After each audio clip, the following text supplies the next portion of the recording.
Бүгүнкү күндө адамзаттын проблемасы көйгөйү жүрөктүн тынчсанбай жаткандыгы эмнеде десе, Куранга карасак дагы, хадиске карасак дагы, сахабалардын, аалымдардын сөзүнө карасак дагы бүт баары келип хуббу дуния дейт да. Дүниөнү жакшы көрүүдө дейт. Дүниөнү жакшы көрүп калууда. Дүниөнү жакшы көрүп калууда адамзаттын проблемасы ушул болуп атыптыр. Жеке бир адамдын проблемасы деле үй бүлөдөгү проблемага карасаңыз дагы, аял менен эркектин ортосунда проблема дагы, ата менен баланын ортосунда проблема, бүт баары ушул дүйнөгө берилип кеткендиктен гана болуп атыптыр туугандар. Дүйнө дегенде эмне бул нерсе? Дүйнө дегенде бир эле байлыкты ойлобойлу.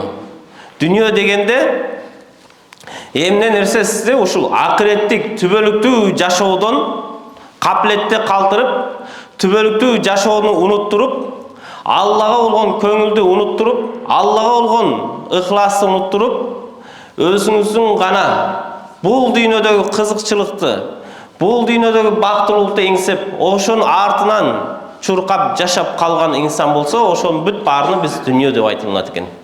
Шариаттын көз карашында. Мүмкүн бир адам бир мансапка жетүү үчүн бүткүл нерсесин курбандыкка чалат. Бир адам чоңураак байлыкка жетүү үчүн, бир адам чоңураак бир бизнеске жетүү үчүн, бир адамдан башка бир нерсеге жетүү үчүн башка бир адамдардын акысына кирип, Алла Таала көрсөткөн шариаттын жолунан чыгып кетип аткан болсо, ушунун баары дүние болуп калат экен. Кала берсе, ушул аалымдын илими дагы дүнүйөгө айланып кетет экен туугандар. Аалымдын алып аткан илими жөн байлык, мансапты, мындай элдин арасында атактуу болуу, башка амалдар жөн коелу, аалымдын окуп аткан илими дагы дүнүйөгө айланып кетүү коркунуч бар экен туугандар.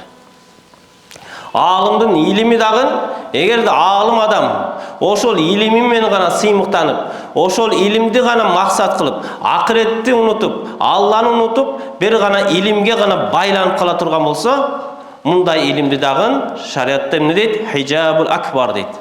Эң чоң парда дейт. Эң чоң тосмо дейт.